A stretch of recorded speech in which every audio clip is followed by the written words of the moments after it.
Shirt show. All right, let's go. Shirt show! Talking shirt! Shirt show! Talking shirt! Shirt show! Talking shirt! Shirt show! All right! Episode 266 of Shirt Show! We're talking with Brad from Industrious Print Studio in Rhode Island. Let's go! Hey guys, if you're new here, my name is Dylan. I'm the owner of Upstate Merch and the host of the Shirt Show podcast. I had a guest host today, which was my good buddy Nick from Forward Printing. Super rad dude, runs an awesome shop out in Arizona. Also, we got the opportunity to talk with Brad from Industrious Print. You might know him from a previous shop he was at. It was AWOL. Also, he was a guest back in, early 2023. He's got a whole new story. We got into a lot of different things. We talked about what it's like separating from a partnership. That's why he has a new shop. Also moving and starting over with a new name, but he has the same clients. We also talked about the golden opportunity of what it's like to just have a fresh start. Imagine if you had a print shop and you wanted to just start over and do it all over a better way. He has that opportunity. So it was cool to kind of hear his take on that. We also talked a lot about what it's like to go after local business the right way, how we should approach this, not necessarily cold emails, cold calls, everything. If you enjoy listening to this show, the best possible thing you can do to support us is to share and tell your friends about us. My goal doing this show is to just share knowledge about my industry, and the more shops that know about it, the better.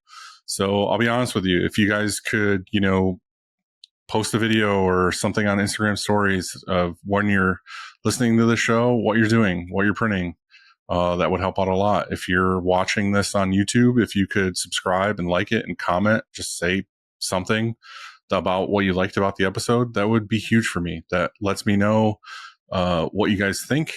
It also helps other people find this show. So if you could take a second and do that for me, it would really mean a lot. So thank you if you are doing that.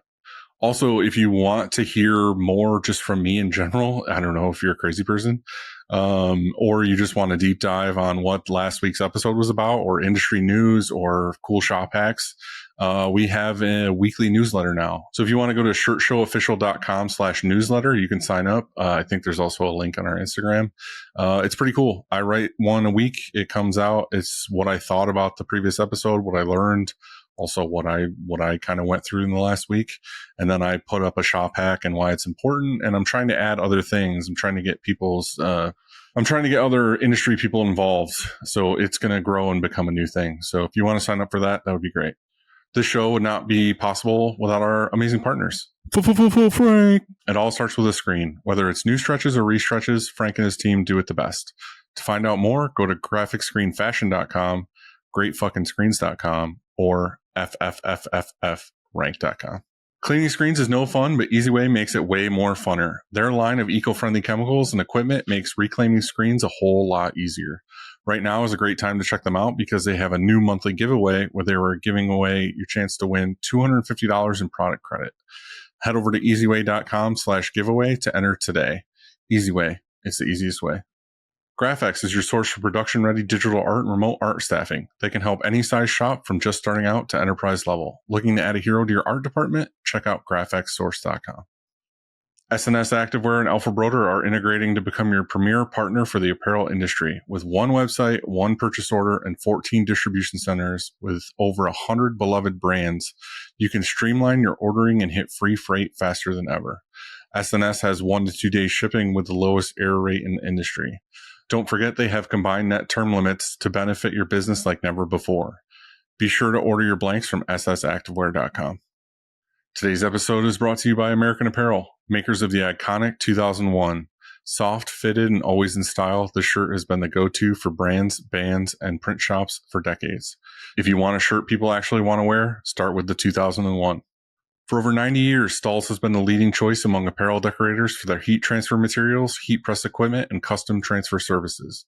Not only do they offer some of the best products, but they're always looking to innovate and educate on our industry on all things heat press. Head over to stahls.com to order your transfers and check them out on YouTube to be taught a thing or two. So we have a new sponsor that I'm excited to talk about. It's been in the works for, I don't know, over a year now, and kind of trying to figure out what it is we want to do, and how we can team up to just add more education to the industry. And that's Ryanet. I thought they were a perfect fit for us. I think that they are very keen on educating this industry. We always used to talk on like, how did you learn how to screen print and how did you get into all of this? And a lot of it is, Ryanet videos on YouTube. I keep saying on the show that I'm trying to make some kind of hub or some kind of information where people can get together and learn how to screen print or grow in this industry or stop gatekeeping. And I feel like Ryanet is a perfect partner for that. All they try to do is make an easy place for you to order stuff, but also they'll share anything they can on how to become a better screen printer. Ryanet's always been that solid go-to resource for screen printers. Not only are their supplies super reliable, but their network of education and support is next level. Whether you're figuring things out or fine-tuning your process, they've got your back. Go check out screenprinting.com or search Ryanet on YouTube, and you can learn a ton of stuff from there. Great partners. I'm glad they're on board. Also, if you're new to this show and you're looking to join a community of like-minded screen printers, go sign up for our Shirt Show Discord. shirtshowofficial.com/Discord. We'll give you the link. It's totally free. It's not like Facebook where there's going to be people saying stupid shit to you. It's a lot of people just being supportive and helping each other out in all facets of this industry. So come hang out. Thank you very much for listening to the show. I appreciate you guys, and I hope you enjoy. Thanks. What's up, dude? How's it going? Good, man. Just, I feel like this is the time of year where like everyone just takes vacation. Mm-hmm. So it's like you don't have like shop blackout dates? Usually around like Thanksgiving time, usually. But during summer, we kind of tend to, that's like the time to take off, Mm-hmm. So are you guys busy right now then, or is it kind of just like chill mode? Yeah, no, we're super busy. But luckily, like, my production manager, like, is good at kind of working around that. So we're still getting stuff done, but luckily nothing's too pressing with like due dates and all that good stuff. So nice. Yeah. Last time we talked, you were on a little bit of a vacation. How was that? Yeah, dude, it was great, man. Yeah, we were in San Diego for the week, and it kind of sucks because my wife got food poisoning. So she was sick for like more than half the time we were there. But aside from that, it was good. It's like 70 degrees the whole time, which was amazing. Yeah. And then you're kind of from there though too, right? So you kind of knew exactly where to go and what to do. Exactly. Yeah. And saw some old friends and stuff, so that's fun. Oh yeah. Yeah. What's going on with you, dude? How are things? Things are good. I had, what was it, last week or the week before? I was in Florida. Went and visited some shops because Christina's doing the Bella stuff now. Yeah. So it was kind of cool to like be passenger princess for once. Yeah, totally. I was like, oh, cool. This isn't my plan. This isn't my thing. I just get to like follow her around. Totally. So it was kind of fun to just like go to a shop and be like, hey, I'm not the one that you need to talk to. Like, talk to her, and I'll just stand here in the background. But it was cool. I mean, we visited friend shops, so we got to see like Sunday Cool, and then we went to Jared AKT, which is a buddy of ours anyway, and then nice. Hammerhead and a couple other ones. But it was cool. Sweet. Yeah, it was nice. It was nice to do all that, and then now back at work, just trying to. It's always weird when I'm gone for like a week or two and I come back and I'm like, fuck, I have like a long list of things I want to get done. And then for sure, it's just fighting that battle of what's actually able to get done. Yeah, for sure. So when you got back, did you have the same thing where you're just like, I have a long ass list, or was it just? Yeah, my thing is like, I don't know, just trying to figure out where like I try not to take my computer or like work stuff when I go on like longer trips like that. Yeah. So then it's kind of just like digging through Slack and like being like, all right, what happened? What am I missing? I came home to like, I think I had like 149 emails. So it's just that like, you get home and then you got to like kind of settle in again, Yeah. Yeah. It's funny. I know a bunch of shops who use Slack, and I saw this, it was like a podcast or a reel or something about how Slack is basically the business equivalent of text messages, but you can do it at all hours of the night. Oh, yeah. Like, because it's Slack, it's okay if it's 2 a.m. Totally. where you're like, hey, I need this or whatever. Yeah, totally. Is that how your shop is kind of all on Slack, basically? Yeah, it's all different channels. Yeah, exactly. We have a bunch of different channels. We have like a screen channel, ink channel, receiving channel, and then we have like manager channels too, where it's like our management and like HR are there. So like if we ever have an issue, we need to kind of talk about outside of that. It all happens there. Accidentally do a at all, and then everyone hears all the HR issues. Yeah. That Tony's a real dick. Yeah. Well, luckily, if you try that, like, it'll tell you who's in the channel first if you like put like at channel or whatever. Mm-hmm. So I don't think I've made that mistake yet, but yeah, you say that, but you're like, oh, God, I know, man. It was funny. I just did that episode with HR like 2 weeks ago or whatever, and the whole thing was just basically a therapy session for me of like, I'm not doing this right. I kept saying hypothetically, but a lot of it was like, what does someone, my friend, do in this situation? Yeah, I don't do this, but if someone did do this, like, how much trouble would they be in? How easily can they be canceled if this happens? Exactly. All right, let's let Brad in here. Cool. What up? Hey, we were just saying, hey, well, to introduce you, hey, this is my good buddy Nick. He runs Forward Printing. What's up, Nick? So Brad, meet What's Nick. up, Brad? Meet Brad. Nice to meet you, man. Nice to meet you too. Brad, you were on here a long ass time ago, whatever it was, episode 115 or something. Yeah, 115 with AWOL.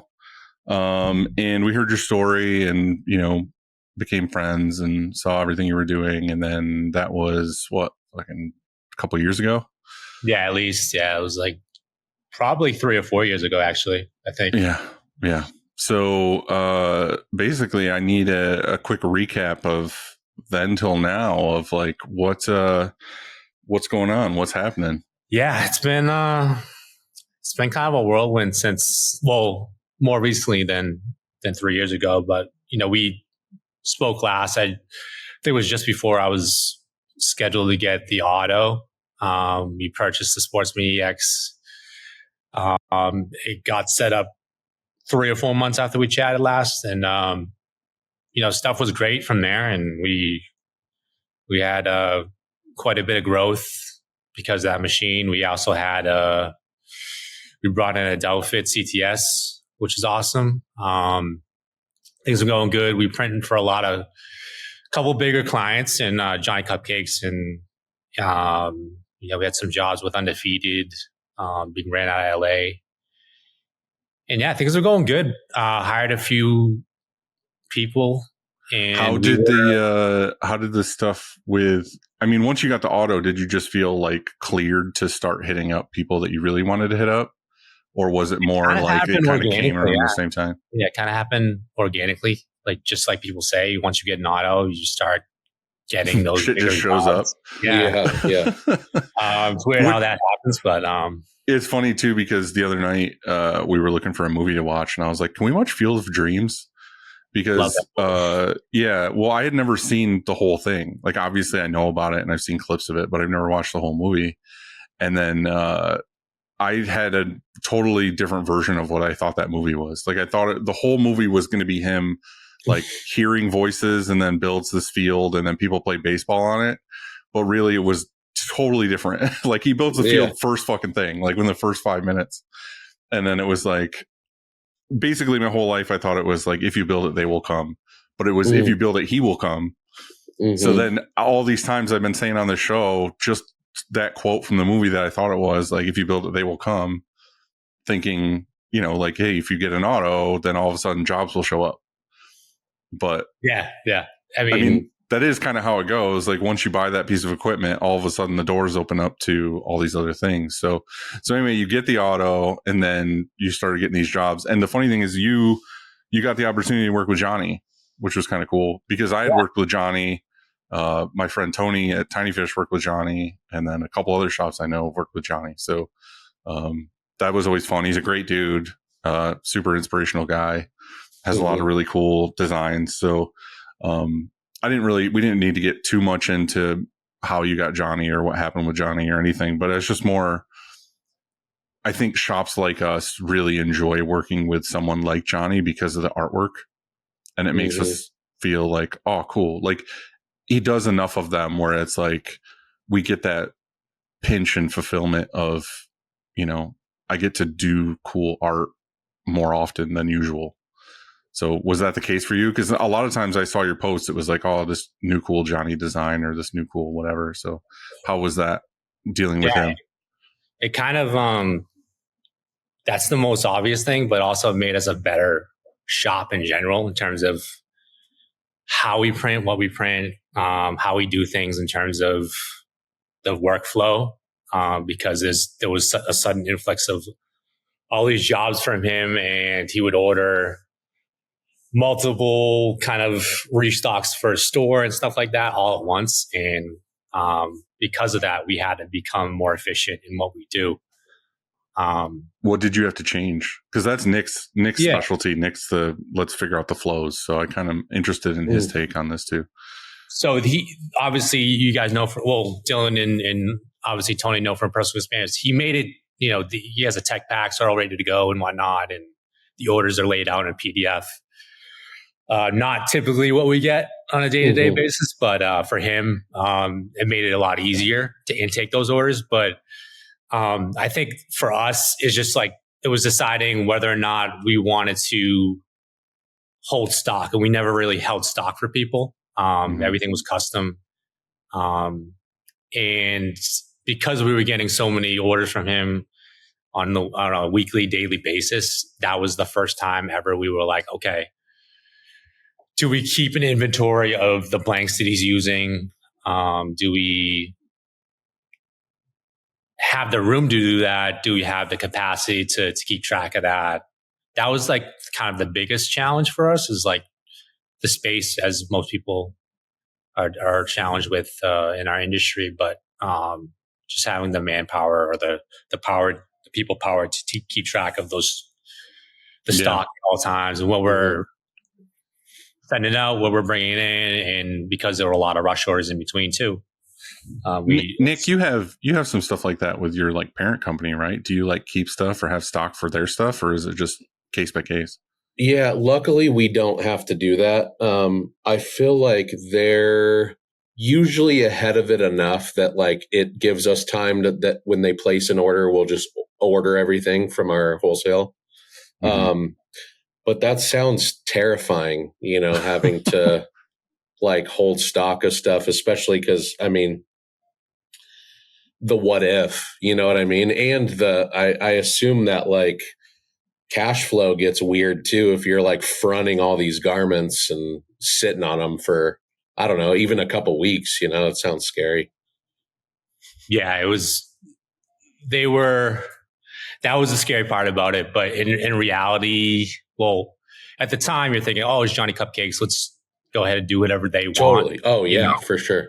The other part of it too was, there's a lot of moving parts with his t-shirts. They get a hem label, they get a front print, back print, size label. So that obviously takes time. So though the reason why we chose to keep some stock, in reality, that was the answer, is we decided to stock up on his blanks, is that it would allow us more time to do those things ahead of time. It wasn't always down to the wire, basically. Yeah. Still down that the makes wire. Sense. Yeah. It gave us a little bit more breathing room. The other part with stuff like that, though, and like I kind of had this feeling with Johnny, like I had met him beforehand. I had seen him at a speaking thing, and then we kind of became buddies. And then I talked to him originally, which was funny because like you would think going to an event and seeing someone where you're like, oh, this is a potential customer. I instantly went into printer mode of like, how can I help this dude? Because you, like any of us, we go to the merch table first, like any show or whatever. We're not buying shit. We just want to see who printed it, how they printed it, and all these other things. And you see his stuff. And I had met him and talked to him, and I started asking him like, well, why don't you do this kind of printing on this? Because he always does like the giant cupcake logo, like his whatever. And I was like, why don't you do like a discharge print for something like that? So it's like this huge cupcake on the back or something. I was like, do discharge. So it's like has a little feel and it's not this shield of white and all this other stuff. Mm-hmm. And he was like, oh, yeah, yeah. And then he's like, I didn't think about that. And then finding out that, you know, he was very into the creative, but also like he had the interest in the printing, but he more was just like, I have these ideas and I don't want to get them out onto garments. And, you know, it seems like he's a guy who has just overflowed with ideas, but just wants to get them out. And it was fun to talk to him about that. And I was like, you should just start your own print shop and you should do this. And like, why are you outsourcing? And then I got talking to him and I was like, why the fuck am I telling him this? Like, I should just be like, hey, I'll do it. And like, whatever. Yeah. So it turned into a conversation later where we started talking more and more about that. And I was kind of helping him through some things because one of the issues he was having was like that he has to do these like hem labels on the bottom because he was getting a lot of people like ripping them off. So he was like, well, if I have the hem label, then people know it's my stuff because it's harder to remake the hem label and put it on and all these other things.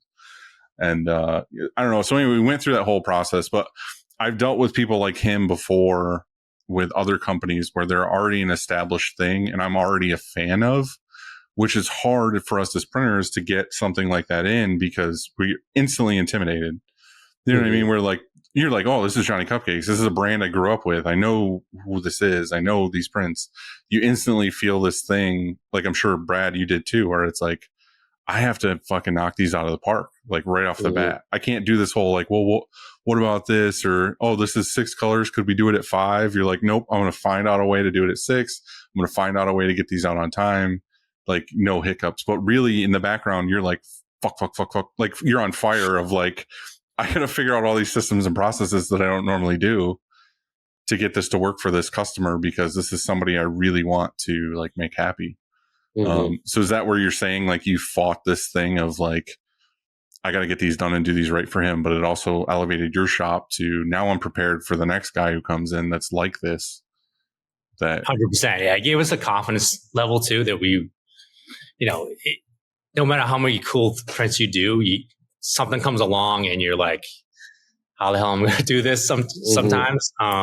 That's just like what we have. Like I have perfect example of imposter syndrome. Like I know I've done a lot of cool shit, but when it comes down to it, like we run into issues every day and it doesn't matter how simple it is, how hard it is. It's like, it's always in the back of your head. Once something goes to press, it's like, okay, this is pretty straightforward, 3 colors with the base, but will it come out like how it should come out? But printing 6 colors on a daily basis with, the 8-color Sportsman and sometimes 7 colors without a cool down, like figuring a way out that stuff was pretty crazy, but we got it done and I'm super proud and probably more confident to take on whatever comes our way now. That we can make it happen, just like we all do on a daily basis. And I saw a bunch of those prints that you posted. They all look great. Like, thanks, man. Yeah, hell yeah. But we all know that feeling of like, and Nick, I'm sure too, of like, oh, we have an 8-color press and we're doing a 7-color on this. And it's like, well, I guess we're spinning it. It just takes 6 spins. Like, you know what I mean? You're like, I don't know what else to do. Let's just get it on and run it because now I need it to cool down on one spin so that I can print the other one without popping or issues. Totally.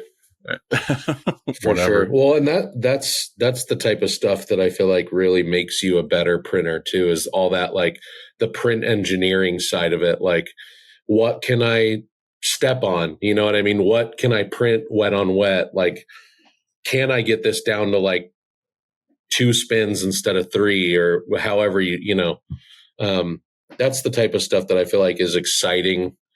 And when you nail it, it just feels even better, Yeah. And as we gain his trust and what we were able to do, like we obviously were able to open up and suggest, what's halftone one of these whites to make it a gray, and, so we can, dumb down the colors a little bit to make it look the same, but make it easier on us. So that relationship builds. And then, that's what I love about doing stuff with people like that, is that you can gain their trust and they appreciate that. And they're super cool to work with. They're not like, even though they're considered one of the OGs of the streetwear fashion industry, they're not like, heads held high at all. It's just, super laid back, and they want to keep the dream alive just like we do, Yeah. I think that's the best way to put it with Johnny is he just like us wants to keep the dream alive, and he's down to do cool stuff and take your suggestions as long as it's like bettering the product. You know what I mean? You're like, hey, we can actually make this better by doing this, this, or this. And he's like, all right, sweet. Like, Yeah. Let's do that instead. Yeah. That trust is nice, Yeah. So you get the Johnny stuff, you start growing and whatever. And then what comes next? So yeah, we, M&R, Sportsman, Johnny stuff, bigger jobs, pretty steady growth throughout those 3 years. And then, kind of growing out that space, but at the same time, the drastic thing that happened recently was that I broke up with my business partner, and now we're down to Rhode Island. So that was the elephant in the room. And, what it came down to it is that if it didn't happen now, it would have happened later, and it could have been much worse. We were at a point where everything was dialed in. The only, the thing I look at now is he was an investor, not a business partner. He didn't do any types of printing, back end work, front office work, whatever. He was just there at times. My wife Liz and I kind of built the business on our own, hired people to help us with that, and he was kind of like just there. And what came down to it, just like, many times I've heard on the show, like came down to money. And it's unfortunate because I knew him since the 4th grade. And it's just unfortunate that things like that need to happen and do happen on a daily basis when business is involved and you're growing a company. And there's a lot of emotion involved at times. I try to kind of separate myself from that. But in the end, as Dylan saw some of my social media lately, I told Christina this earlier, is that it's like almost like I'm not a big religious guy and I believe in a higher being. It's almost like someone was looking out after us and like placed us here in Rhode Island, in this building, in this time, with these people. And it's been amazing since then. So, it was a blessing in disguise, so to speak. Simple as that. I think it's one of those things too, and I've been through it a few times now, where I tell myself after the first time, I'm never doing a fucking partnership ever again. And then, something comes along and you're like, oh, well, this could be fun and whatever. But the thing is like in the building stage, it's always fun. Like when you're with that person you knew from 4th grade and you guys are in the like creative, hey, let's do this thing together. It's fun, whatever. But then when big decisions have to be made and you don't agree and there is money on the line or there's whatever, then it's kind of like just resentment builds, or you're like, well, what the fuck do we do? Like I clearly do it this way and you want to do it this way. Like what, someone has to compromise or someone has to give up their plan or whatever it is. And then it's just like, what the hell? And the thing is, it's hard because I've seen it so many times a certain way, but there are partnerships that work. And it's like, oh, that's cool. I'm glad that works for you. But like they have to have it some way where one person's in one lane and one person's in another lane. And those lanes never really intersect too often. Mm-hmm. You know what I mean? The way I've seen it work a lot of times is there's like someone who's in charge of the sales of the office area, and there's someone who's in charge of production, and then they just meet together like managers and are like, all right, well, this is what we need to do this is what we need. But they're never kind of making decisions that affect each other too much. Mm-hmm. And then obviously there's like husband and wife partnerships and whatever, but that never worked for me. So I can't say that that's the way to go. But the thing is my business partnership with the shop ended, I don't even know how long ago it was now, maybe 12 years ago or something. And I remember when I first got into business with a partner, I thought that because I came from a shop in Georgia that was ran that way, where it was like one owner in the office, one owner in the shop. That's how they did it, and it worked. So when I left to start Upstate, I was going to do it all by myself. And then this other partner was like, he wasn't a partner at the time. He was like, hey, I'm not tied to Georgia. I would love to just come help you in print or whatever. And I was like, all right, cool. And then a couple weeks in, he was like, I feel like if I'm going to move and I'm going to help you this much, maybe we should be partners. And I was like, at that time, I was like, fuck, I don't know. Sweet. All right, cool. That's half the load, like whatever. Mm-hmm. But then once you get into it, like a year, you realize, oh, and I don't want to talk bad about him. And I know you don't want to talk about bad about your other guy either, but it's like, there's certain things that just don't mesh. It's like my personality is like, I'm going to do this 24/7. I'm going to work on whatever I got to work on to make this happen. And then the other personality for me was, you know, last one to show up in the morning, first one to leave. And, oh, it's a holiday. I'm not coming in. It's like, well, the rest of us are fucking working on a holiday because we have to. Mm-hmm. We have to get this done. And it's like, no, I'm not doing that. I'm boating today. And it's like, what the fuck? Like, you're the owner. You're supposed to be here like before anybody. So it's little things like that build up where I'm like, I need you to not be here anymore. I need this to continue because I'm all in, and I can see that you're not all in. You just want to be a business owner. And that's not what this is to me. Mm-hmm. So for me, once that happened and left, my question to you, Brad, is like, I know this was coming and you feel like things came together or whatever, but did you instantly have relief when it was over of like, fuck, I'm in charge of my own destiny now. Like, I don't have this other part that is partially making decisions, or I have to, like, I know that there was times when things happened where I was like, oh, I have this really cool idea, but I'm afraid to bring it to this other person because if they shoot me down, I'm going to be devastated or upset or something. Now I'm just like, fuck it, I'm doing it. Mm-hmm. You know what I mean? Like, I can do whatever I want at any time and it's cool. So how did you feel? I know things happened or whatever, but when the decision was made, did you feel like, hell yeah, like I can kind of just do whatever? Yeah, but that wasn't instantaneously. It was, obviously a lot of shock and awe at first because it came out of nowhere. It came out of left field, and we would still be there if it didn't happen. So I guess after the fact, to answer your question, it was definitely, like, looking back on it, I'm like, I didn't realize how stressful it was, at that point. But looking at it from a distance now, it's like you don't realize what it was kind of doing. And I think, Liz, my wife, she touched on it and she said it crystal clearly. Is like, you guys may have been friends for a long time, but you guys did not communicate. And I'll when something goes wrong, I'll look at myself first and be like, what could I have done better? And what could I, have done differently? And that's one thing, and it's when you have a partnership, and you touched on it just now, is like, you have to communicate. The responsibilities need to be communicated. You need to communicate the goals of the business, whatever, but if you want to grow and that partnership needs to grow with the business. And the things that I've learned looking back on it now is that, one, communication; two, get stuff in writing, get everyththing in writing. It could help you that it's not, but most of the time it's going to hurt you if everything's not in writing.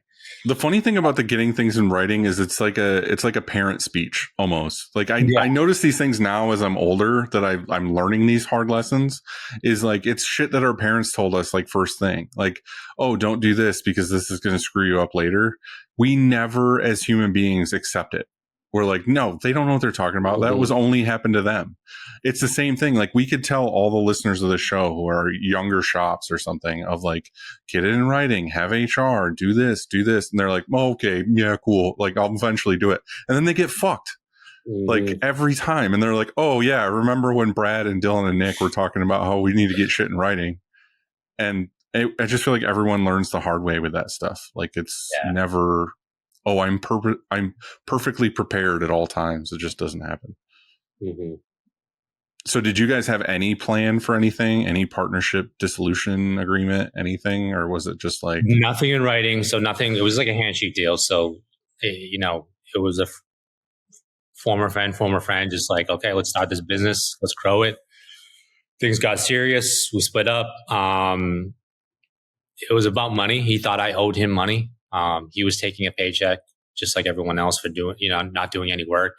But in the end, he felt I owed him money, and everything that we bought with the business money, we didn't know anything on our equipment. He kept, and that was kind of like, for me, I could have fought it, but looking back on it now is like, is it really worth it to go through, potential litigation? The answer is no. The time. Yeah, exactly. So I think it's just a type of person, because I'm like that, like with my divorce and everything. It was just like, fuck it. I'm starting over. Like, you have everything. Like, I'm not going to fight you over a toaster oven.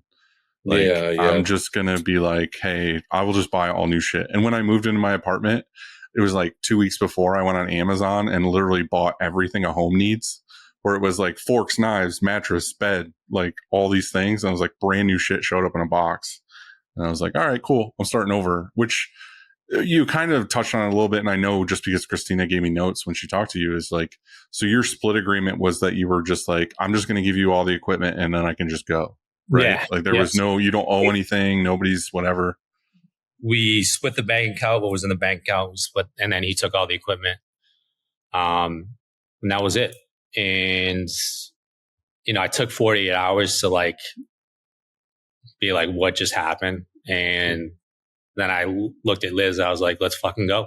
I was like, nothing changes, because we were the business. Everyone knows us, all the clients. We just need to be up and running as quick as possible, find a space and keep it rolling. But that's also weird to me a little bit, because you said he doesn't print or do anything like that. What the hell is he going to do with you? I feel like it should have been the other way around. Like, you should have ended up with the equipment and just give him the bank account. So I didn't mention this, but he was like, initially he was like, okay, I'll keep the inverter equipment and you can keep the screen printing equipment. And you just, pay me off half over time what we paid for it. And I was like, all right, cool. And then I was starting to plan out like what we're going to do. And then he texted me out of the blue, was like, why am I going to let you keep this equipment if you owe me money? And I'm like, okay, just figure out what you want to do. Let's end this thing. Just tell me what you want and I'll move on. That's all I ask. Yeah. You just want to move on. Like, that was the end goal. I'm like, okay. So that's how he ended up keeping all the stuff. And then, if you did, and then I was, like I said, it took 2 days to like sulk and be like, what the fuck just happened? And then I told Liz, I was like, let's make this fucking happen, because if you did it once, you can do it again. And and the other side of it is like, I now, because we bought all this stuff and we built a shop. We know exactly what we need in the order-ish that we need it and what we want and what we don't need. And now we can do it by ourselves and how we want it on our terms. Which is almost really sweet. Like, it's like kind of rad to start over and be like, oh, I already know what to do. You're like, I can kind of hit it's not like you have to figure it out. Like, I feel like a lot of people who just get into a new space with a shop or something are like, oh, I'm never going to fill up this space. That's how I was. Everybody always says that. They're like, there's no way I could ever fill up this warehouse. And then it's like 2 years later, you're like, oh, we're putting on an addition because we have no more space. You can walk in and be like, oh yeah, like washout goes over here. This is going to go here. This is going to go here. And then you just kind of start rolling. So what did you do though? Did you just take what money you had and bought new equipment? Like, because you're doing manual stuff now, right? Yeah, we took the money we had. I hit up Ryonet. I was like, what do you got to like look? I customized a package basically for Ryonet. And I, shout out to Mark from Ryonet. He was awesome to help me out. I was like, I need this. I don't need this. Can I upgrade to this one? And I got that package and, we cashed out a little bit of our retirement and here we are. It's, we haven't missed a beat. And I'm kind of look back on it. It's like, we were down for a good 2 months trying to get, situated here. And we were doing stuff in the hallway, using director film whenever we could. The funny thing is like to you, I can see the sigh and the stress of like, I had to do this but for us on the outside, like the stories you were posting, I was like, oh, what's he doing next? Like, you know what I mean? Like I was so like into it, and I was texting you like during that time or whatever, where I was just like, what's going on? What's this? And you're like, oh, this whole story and this thing. And I was like, fuck yeah, dude, this rules. Like, I know it sucks that you have to start over, but like it kind of rules to be like, how do I say this in a nice way? Like, I love that itch that I get to scratch with like building something new or like doing this or that. And like the shop now basically runs itself, which is great. Like this is what every shop owner wants.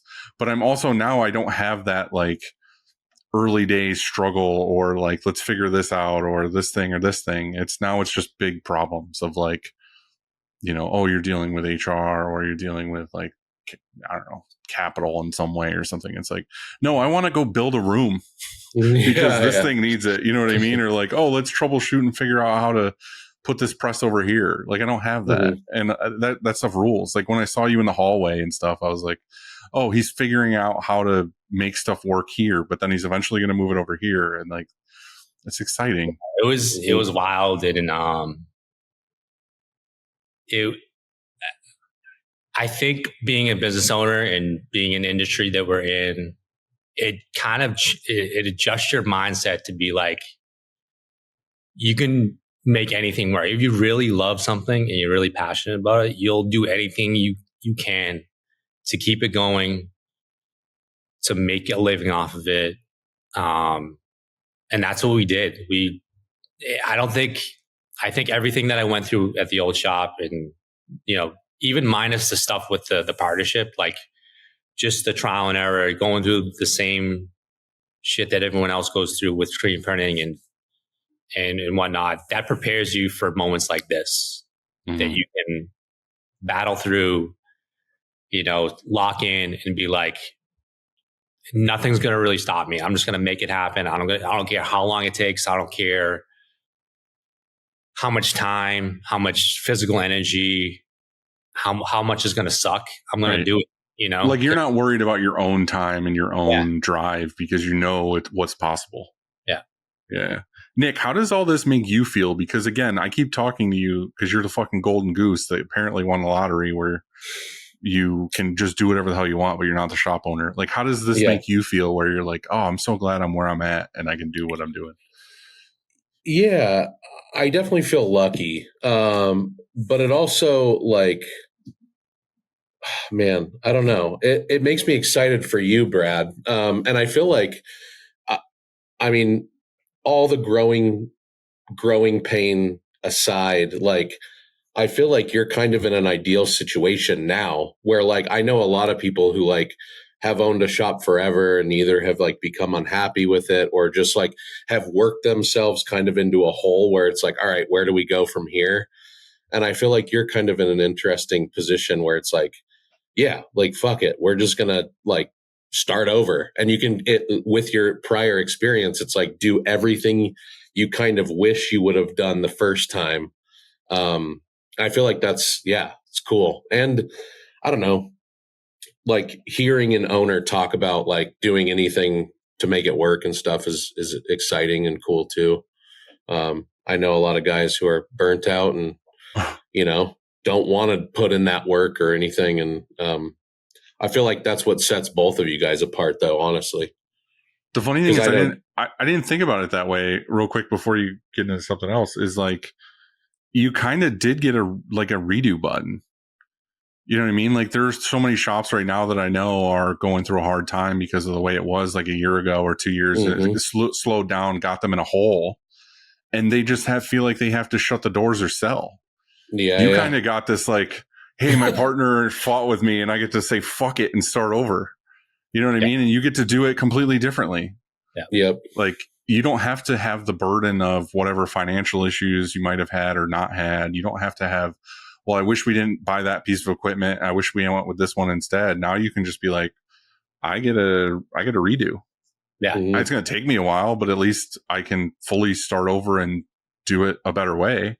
Like I'm not saying you did this at all, but I'm saying for my own personal thing is it's kind of like, I could look at it as like, oh, cool, I have a clean slate of, financially, I wouldn't have made these mistakes I made for the first 6 years. Yeah. Like, I'm better with money now than I ever have been, but it took me a long ass time. Like, I didn't know jack shit about money when I was starting out because I was a poor kid. I never knew how to manage money. It was like $5 came in, $5 went out. Like, that's just what it was. Yeah. But, when you start to get money in business, you're like, oh, cool, I got thousands of dollars now. Then you're like, I have grown up money. And then you just start buying thousands of dollars worth of shit at a time. And then you don't save anything. You don't put anything aside. You don't think of forecasting. You just burn it. And then I got to the point, 5-6 years in where I was like, oh yeah, I should do this and this and this. And then I'm not constantly robbing Peter to pay Paul. But you can kind of start over now and be like, oh, you know what this new business needs? It needs structure and a business plan, and it needs this financial planning and whatever else. And it's like, do you feel that too, where you can like, oh, cool. Yeah. I can do this totally different. Yeah. It's night and day how different of just it. And not only that, like we were able to take, luckily, probably our best employee with us. She moved down here. Like, we've been living in Rhode Island for 2 years. So we were doing commute back and forth to Mass, while Liz was actually pregnant too. And we had my son's going to turn 1 at the end of the month. Congrats on the baby. Thank you. Thank you. Yeah. Blessing. Which was also funny too, because in your stories, it's just like the kid's with you at He's work. there. He's like a fucking backpack on or some shit. Yeah, I crib with him on. Whether or not it's safe or not, he loves it. It's just cool to have him with us. It's just surreal, and we want him with us, and it's cool to have him grow with us here. And not to go too much into that, but we were lucky in that aspect too. Like, our employee, one of our best employees, came down with us. She lives in Providence, and we were able to start new with a new team, and we learned drastically from that, hiring, what to look for. And we are starting to grow our team here, and we're very excited about the people who we just hired. Aside from all the equipment and all the business stuff and the planning and the stuff you're able to do with a clean slate, not a lot of people get to do that. So I realize how lucky we are for that. And that's kind of like one of the biggest, you look at it from a positive perspective, that's one of the biggest pluses that came out of this thing, is that we had a clean slate. We were given that clean slate to do things how we want to do it. Well, not a lot of people get that excuse. Not that it's an excuse, but you have a good one of like say today I was just working at Upstate and I was like, you know what? Fuck it. Just dropped Upstate and started a new company tomorrow that does the exact same tasks. Like, I just like moved a building over and was like, you guys, like, whoever's still there, fuck it, figure it out. And then I just started a whole nother thing. That's insane. That's crazy. Yeah. Yeah. You have a reason now to do that, and that kind of rules. Nick talked about this before when we had you on the show, was when you came into this new space that you manage now, you kind of had to clean house and kind of start over with employees and all that stuff too. Like, that's got to be a similar feeling of like, cool, let's just clean slate this. Oh yeah, for sure. Yeah. We, without starting a completely new business, I mean, I feel like we really kind of restarted. We rebranded. I got rid of a lot of people here that were kind of dead weight, and I think we, like, again, without like moving and buying new equipment and kind of fully restarting the business, we kind of did in a sense, and it's been like, I mean, the best decision we could have made, because I feel like not only is it running way smoother, but also like everyone that works here is like way happier, and I feel like all of us are like excited to come in. And before it was like, oh God, I got to work with this dude who just complains all day or sucks, you know what I mean? And, or whatever the case was. I just feel like it's like a really healthy, like cool place to work now, and, that reset was, I mean, that's what did it, I'm just wondering, for people who don't have a partner to kick out or, hire someone else in, like, how do we reset? If we need a reset, what I mean? Like, what do? Do you just make a hard decision of like, sit down and this is maybe a rebrand direction, because we just talked to, Riptide, who kind of did the same thing. Like, used to be 320, and he was just like, I want to rebrand, and we're going to go after this target market. We're going to whatever. Like, it takes a lot. Like, it takes a lot of planning, and it's a big deal. It's not like an easy, quick fix. It's like a whole thing. Totally. Yeah. I think it took a year is like the low end of what I feel like it actually took to where I came in one day and kind of noticed the things we had been doing actually pay off, but I do think it's a fucking scary decision to sit there and think about I don't know, firing half of your staff, or even everyone firing everybody. Yeah. Yeah. I mean, that's scary, but I think as a business owner, or even in my position, someone that runs the business,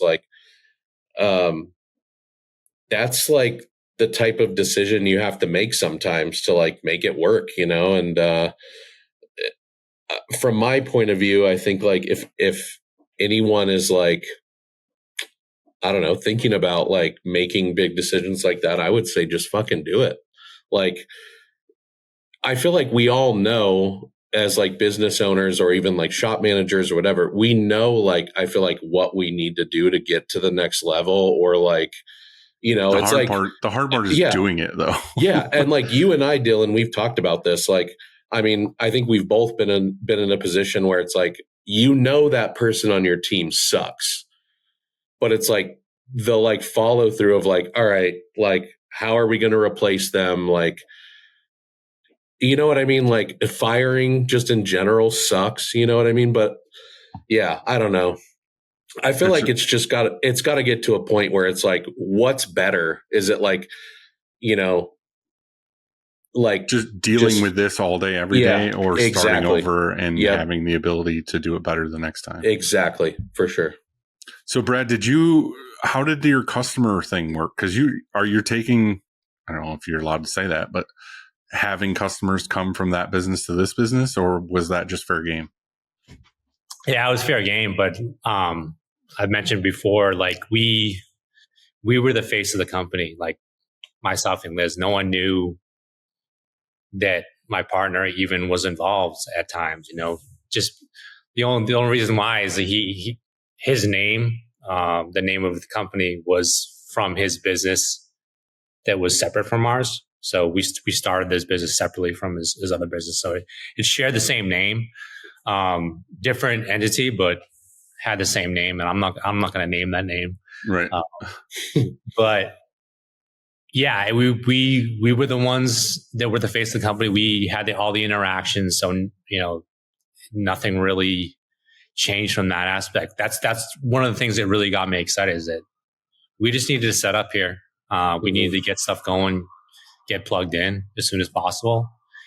And then that's basically how it kept on rolling, is that nothing really changed. We went out with a small communication to most of our clients and said, hey, this is our new rebrand, and from that company to Industrious Print Studio now, and kind of went through the origin of the name, because it's a kind of a cool little historic thing down here where the history of the area is big with the Industrial Revolution. So that's how the name kind of came about.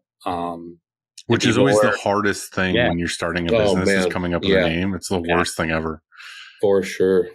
Obviously, I took the easy route, and I was just like, I'm in upstate New York. It's Upstate Merch. Yeah, but it's great. It's it is for people who don't live here. But once, I guess I was ignorant to it. It's like when you buy a new car, you're like, I'm going to buy this Toyota, whatever.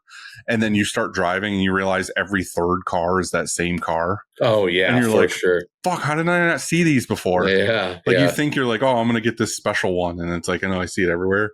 Now that I have Upstate Merch, there's Upstate Medical, Upstate Lawn Service, Upstate this. And I'm just like, God damn it, it's everywhere. Yeah. What was your downtime like? How long were you down? Did you have to were you subbing jobs out? Were you I know you mentioned kind of doing some DTF stuff, when you could. What was that like? it was just plain and simple. It was super stressful. It was the downtime was, so we were still in the old shop until mid-February, which obviously was awkward. He was there from time to time, but I was like, what's non-negotiable is that we're finishing up what we need to here, and that's that, and then we'll be on our way. I just picture you like on the like near the presses, and he walks by, and you're just like one of these, and then you just like keep working. Not intense, but yeah, in my head. But yeah, we were there till mid-February. At that time, we had found a new place. Luckily, this place we're in now, it was the first place we looked at, which is insane. And we were there till mid-February, and then had to wait probably till I think it was mid-March. So we're down about a month before we can actually get really plugged in. So we had purchased a single head embroidery machine to get that going. That came pretty quickly. Luckily, our landlord here was super cool. He's like, yeah, move. There's plenty of room. We're on the second floor. And he's like, move whatever you need to do in this area. This can be your area where you put stuff together. You can plug in wherever you need to plug in. And then this is while the contractor of our building was building out our space with plumbing and electrical that we needed. I was going to say, did it need much, or was it just kind of, especially like a manual shop? It's not like you need a ton of stuff. You don't need it didn't need a ton, but I can't say enough things about the building itself. It's super cool. It was once the oldest, largest silk weaving mill in the world. And it was already built out where we had our darkroom and washout rooms already were framed out. And luckily our neighbors here were just they were looking for a new space. They were on the first floor. They were looking at this space. And if they chose it, that would have been knocked down. But they chose the space next door because it didn't have rooms. It was just an open space. So luckily that happened, which allowed us to move in here with minimal kind of, which is more the universe looking out for you kind of thing. Exactly. Another thing to say, we're super blessed for. But yeah, the electrical and plumbing was the main thing, and they took care of everything that we needed, like to the exact specs that we needed. And I made sure we had enough juice to get, when we do upgrade to an auto and all that other good stuff, that we're ready to go.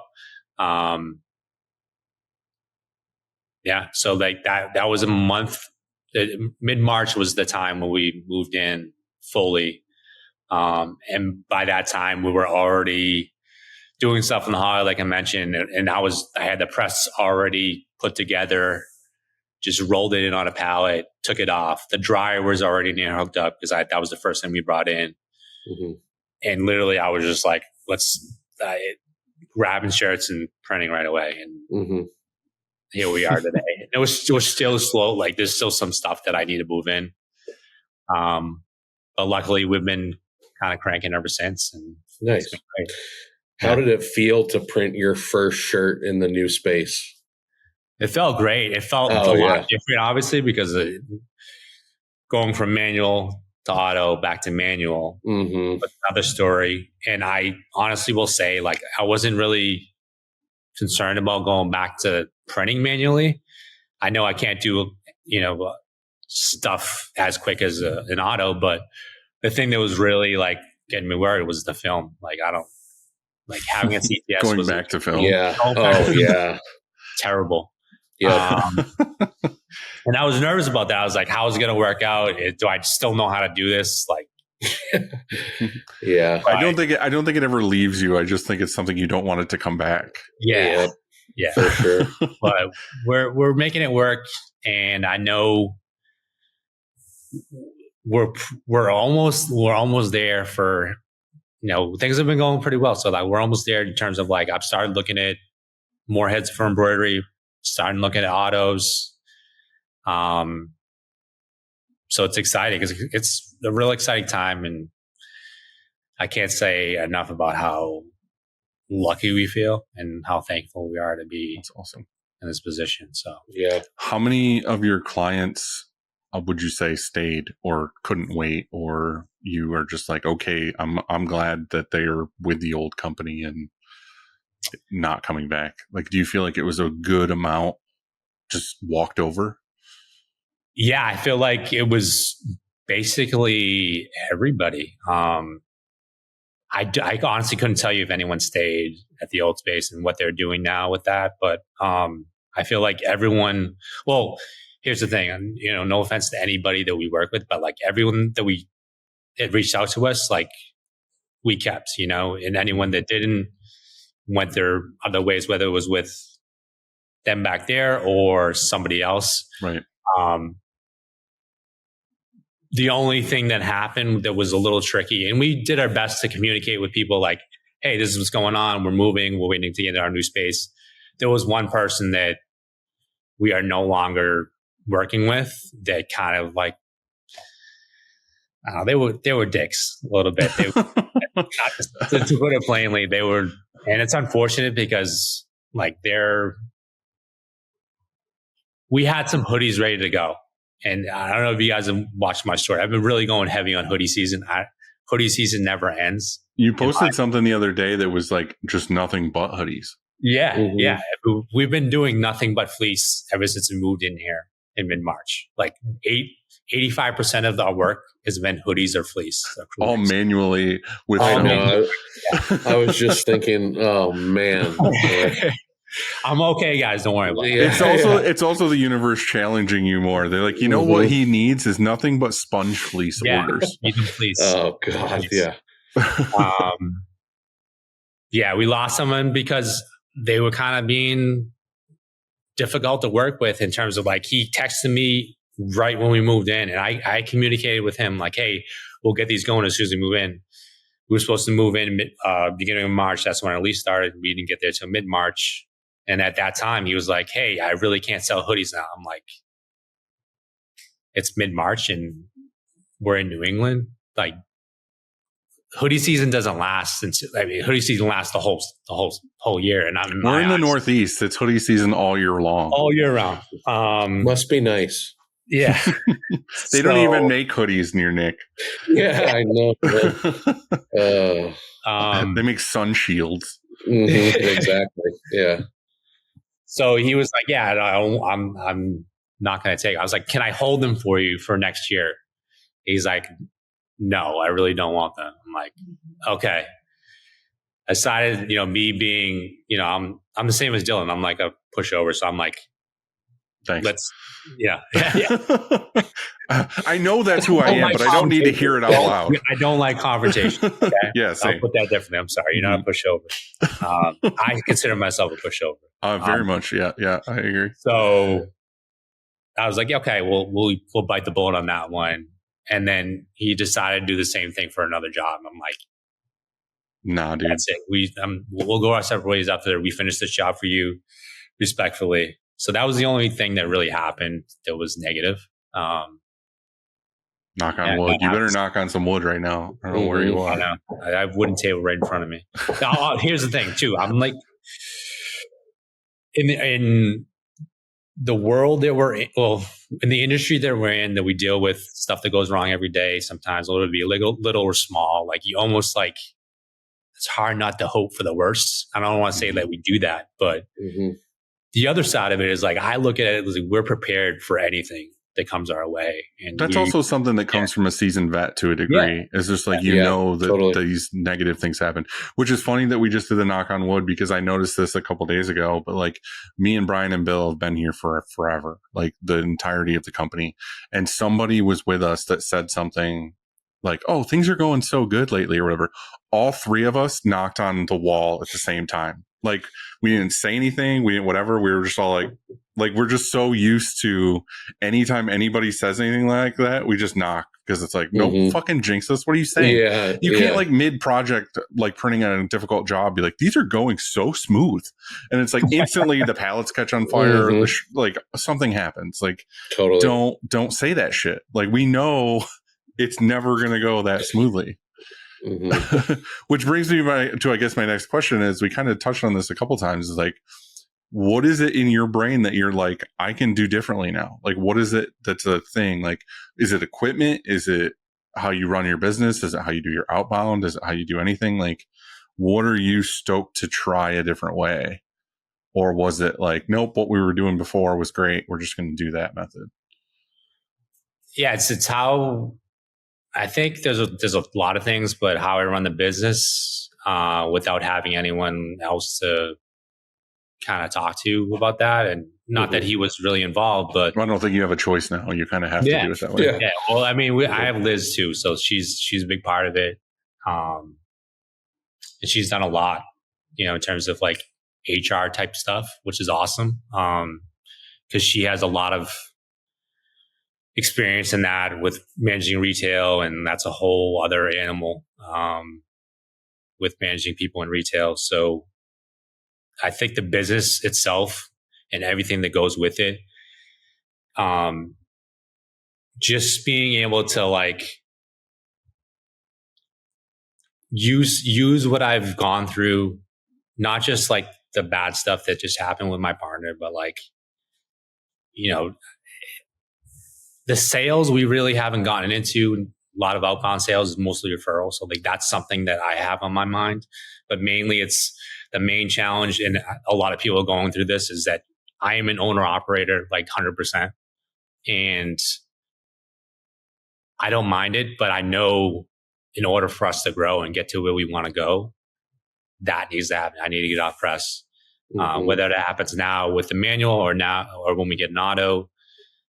That's the main kind of hump that I think we can accomplish now that we're in this new space, with more space, with a new like kind of just atmosphere and vibe in here. I think that's more attainable now, as opposed to being in the previous space where it was a lot more cramped. We grew out of it really fast, and there was nowhere to go. Yeah.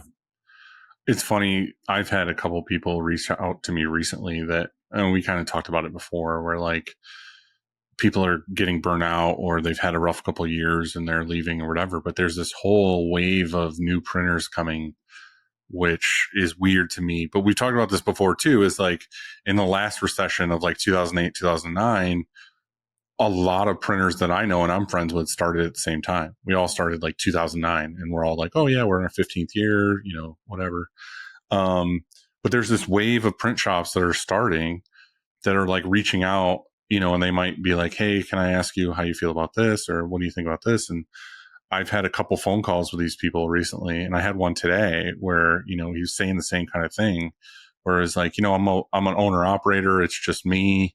I'm thinking about, maybe getting a bigger space or buying an auto and doing this and this and this. And I'm like, well, what do you really want though? Like, is it just because you're small and you think the next best thing to do is to hire this person, hire this person, hire this person, get an auto and then get a bigger space and this and this? I was like, have you thought about like, what is it that you actually want? Because I remember being a smaller shop and it was always like, oh, grow all the time.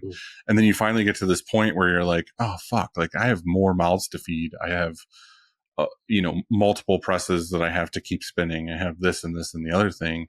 And I kept saying like, hey, I'm not trying to like discourage you from doing any of these things, but I'm also like, a lot of shop owners that I know that are me or bigger or whatever are all trying to find ways to get back to the 2 to 3 auto, the 10 employee situation where they're like, I'm happy, I'm profitable, I've got a great team, I've got, enough orders to keep the presses going and I'm making good money and I have a great life and whatever. It's like people are downsizing to get to this 2 to 3 auto range or whatever, or less. You know what I mean? They might just be like, hey, I've done printing for 20 years. I want to live in Rhode Island and have a manual press and just me and my wife and my kid hang out at the shop all day and we print enough jobs to make money to fucking grill steaks and chill and go on vacation. And hey, you know what we want to do? We want to shut the shop down for 2 months and go to California for 3 weeks and come home. And there's no employees to tell they can't work. There's no whatever. And I can just do whatever the hell I want to do. Like, do you have those thoughts now or you're like, fuck it, I'll just be chill? You building the shop that you want, right? We always say that. And you guys always said on the show, it's like, build the shop that you want to have. Don't look, in a world that we can look on social media and look at all these, shots with like 19 autos or even 4 or 5, like do what you want to do. Like everyone's in a different journey. Everyone's has different goals. Build the shop that you want. And like I keep on saying it, but I'm doing that right now. Like I know exactly where we want to be and what we want to do here. And now we have both the people, I think, and the mindset and the space to do that. Because I think they said on the last time I was on the show, I said 2 autos, the question that you guys used to ask. Yeah. 2 presses or 10 presses. Everybody always says 2. 2. We had one person say 10 and we were like, whoa, 10? He's like, yeah, because I have 20 now. And it's like, oh, yeah, 10 sounds better than 20. Yeah, right. I had somebody in here recently, which kind of, it didn't hurt my feelings, but it gave me that little twinge of like hurt feelings where they were a shop. They're not really, I mean, they do like heat pressing and stuff, and they're growing to the point where they need to outsource stuff. And they're outsourcing stuff to me. And they came in to visit and see the shop, and they were like, oh my God, like there was a husband and wife, and they were like, oh my God, I never want to get this big or whatever. And I was just like, oh, like that. I don't know why, but it just made me feel like shitty. You know what I mean? It made me be like, oh, did I make the wrong decision? Like, like just the way they said it was just kind of like, oh, I would never want to have things be this complicated or something. It was just well, I mean, kudos to them for knowing what they want. Right. And exactly. That's what I'm saying. It's like, I'm glad they have that realization of like, they're happy with the life. Respect to you that I think they were so. No, I know. I'm just saying as owners, when you're where you're at, you're like, fuck, they have it better. They live on a lake. They're like going out this weekend. They're doing this. And I'm like, fuck, they have it figured out. Yeah. Mm-hmm. So I don't know. I'm stoked for you, dude. Like I'm excited to, I know it sucks. I know the fucking partner thing blows and like the life change. There's a lot of complications and stuff like that sucks, but I'm also super stoked to like see you do this over and see how you're going to do it. Cause I know you're a rad dude. I know you're going to print cool stuff and you already had these connections and whatever. And now you get to fucking do it how you want to do it. Like I'm kind of just excited to see how that goes. I appreciate that. Yeah. Thank you for all the support, dude. Like anyone reaching out, like through DM or whatever, or just commenting on posts, like it's just, you don't realize how cool and special this industry is when you're like, you go through something like this and then people are just like super happy, super stoked for you, like excited for what's next for you. Like that means so much. Like when you're going through stuff like that, we all like to be tough-minded. We all like to act like, not talk about our feelings sometimes. But it's. I like to bury them down until I feel like I'm going to have a heart attack. Yeah, but it's not healthy. And it's good to hear from people that like are in your industry that are going through the same thing. And, it means a lot. And like this show has done a lot for that. And I always say it all the time, like to Liz, I was like, this show is like therapy to me. Like it's for me she doesn't really understand because she's not really like that in depth into it, but it's a therapy session that we all need on a weekly basis. And I think that I speak for a lot of people in the industry. I speak for the trees. Yeah. I do want to touch on some stuff though, just kind of like, I know you're in this zone right now of just trying to get your feet on the ground and you're taking the customers' orders that are coming in. But like, I guess Nick too, we were talking about outbound and you have this whole system and this whole thing or whatever. Like, are you guys finding a certain way of doing business now moving forward versus the way we always used to do it? And again, you get to restart, Brad. I know you might not be thinking about it yet, but like I'm feeling like I'm coming to the full realization that just like I have to have a brand new mindset on how to do business and like get sales and talk to customers and everything. Like I feel like every customer now I can text. I know it sounds shitty, but like I can text all of them. I don't necessarily need to call them. Like I'm getting more done with texting a client being like, what hats do you want? What color this, whatever, than I ever have. Like, yeah, I want it in email, but like I can at least get the ball rolling with text messages. And I feel like so many clients now I can talk to about DTF versus screen printing versus this and the other thing. I feel like it's just like an open world now. And the reason why I'm bringing this up mostly is because over the last couple of weeks alone, I'm starting to push to, and this is totally ass backwards, but like I'm starting to reach out to local customers. I've been doing this for like 16 years now, and I'm just now starting to reach out to local people. So I'm trying to find out the best way to go about this, but it still feels like a lot of it is just like walk in and talk to somebody. Like it's the best way to go about it. Because my whole business forever has been all across the nation and Canada and shipping to Australia and whatever else. But now it's like, why don't I have local? Like I have some local business, like the bigger ones, but like I don't have like Joe's Pizza and like all the, all these other like smaller ones. They go to some other thing. I didn't know how you guys have an approach. Like Nick, I know you do a bunch of stuff locally, and Brad, you were doing a lot of stuff, I guess, locally too, but now you have Rhode Island instead. And with your name, you tried to be local. So what's the approach? Nick, you guys were like making forward merch and like going to places and like handing it out and stuff, weren't you? Like, yeah. So I have like a ton of forward branded embroidered hats, sweatshirts, t-shirts. And like, I try to like, if I have a client that comes in, I try to give them, I basically just open it up to like, hey, take whatever you want. Cause I feel like a big selling point for us is that like, I mean, everyone knows what it's like to wear a t-shirt with like a giant plastisol print on the front of it that feels like a shield or something. It's and easy. So like, take it easy. Yeah. Hey, you do more than just that. I know that. But everyone knows this shitty product called plastisol that most printers. It doesn't. I'm not knocking plastisol at all because I feel like even us, like there are things you can't discharge. You know what I mean? We do print plastisol, but I think like for us, that's like a big selling point is like, here, wear this and tell me like how much of a difference you feel or whatever. Yeah.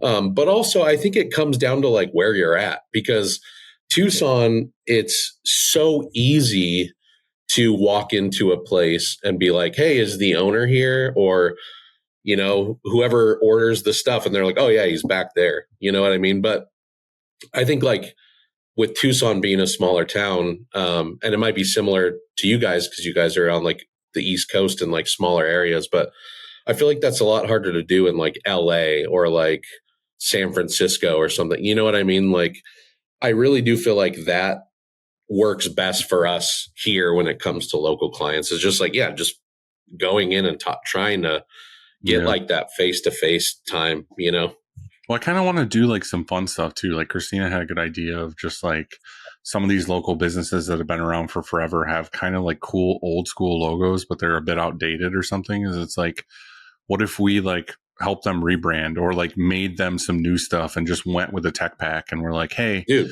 totally. We like rebranded you and like we have these options, we have these ideas. Like, they might tell you to go fuck yourself, but they might also be like, hey, this is really awesome. And then it's worth whatever money you spent into like the whole rebrand. Totally. And like I had this recently where I went to this like massive, it's like rated like it's rated the best orchard in the United States, which is near me. Anyway, I went there and they have like a bunch of other stuff too, like wineries and, whatever.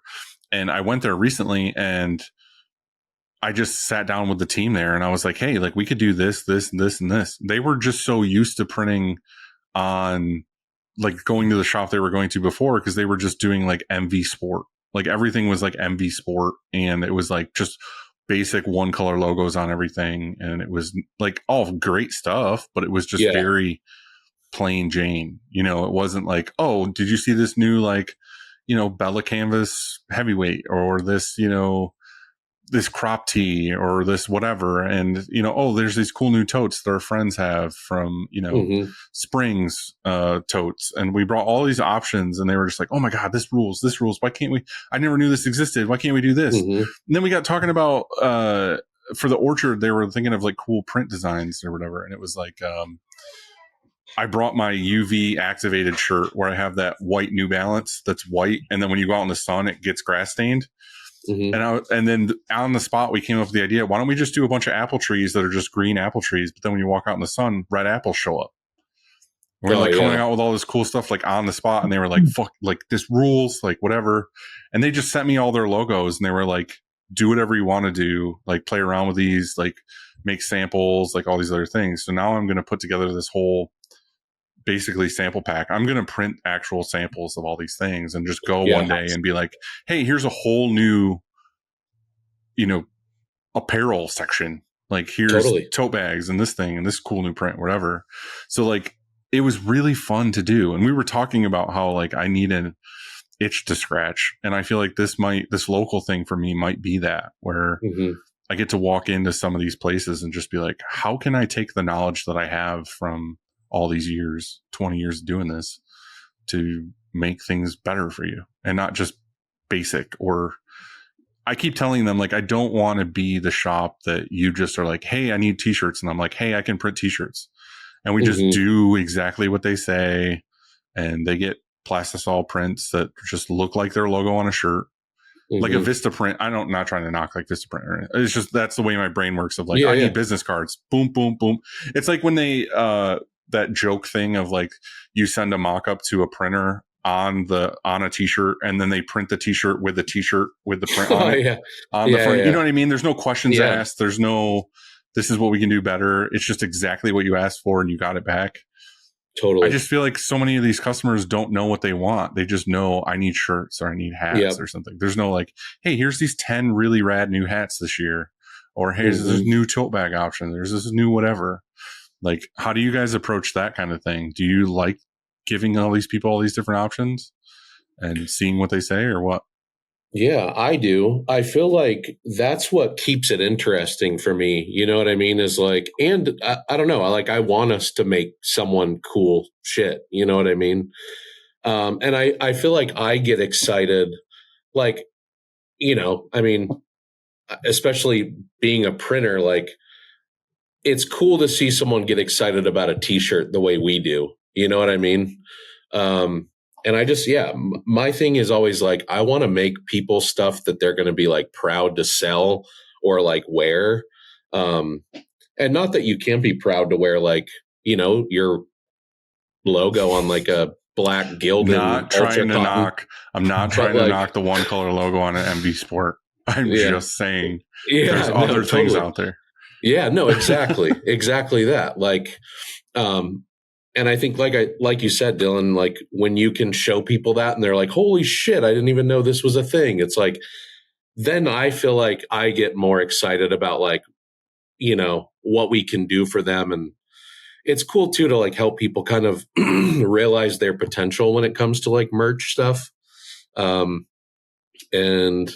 I think you do it really well too, Nick. And like, I did that for a really long time. And I think we need to kind of step back into it a little bit. Is we just made a ton of Upstate merch. Like we made a lot of really cool shop shirts all the time. Like anytime I find a new cool designer that I like, I always just hired them to make us like, like 5 or 6 designs or something. And then we would just make shop shirts. Totally. We were constantly handing them out. And you guys have a bunch of that now with the rebrand. Like you have a bunch of cool hats and shirts and like all these other things. Like Brad, what the fuck? Get on it. I want new Industrious stuff. Like, yeah, dude. I already have stuff cooking. Yeah, I need the time to do it. That's all. I need more shop shirts. If you're listening, leave a comment. Send me. It's got to be a 1717 or I won't wear it. I'm sorry. I'm bougie. Oh, sorry. It needs to be something else. Oh, Bella Canvas. It needs to be Bella Canvas. Christina just snapped at me and gave me the devil eyes. 3010 coming out. Yeah. 3010. I think you guys both talked about it. Like Airway check.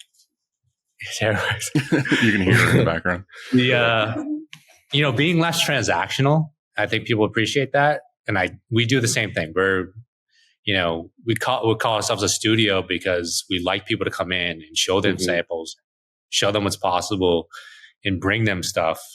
But I do think, like Dylan, when you started saying that, I was like, I know you do.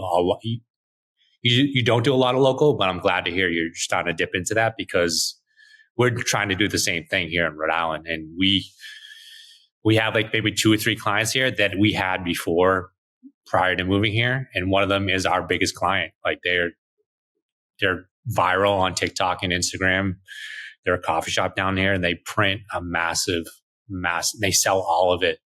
And it's fun to like work with them and build that relationship and think of stuff that comes out, like new blanks from, whoever, and try to like give them stuff and be like, hey, this might really work for your next collection.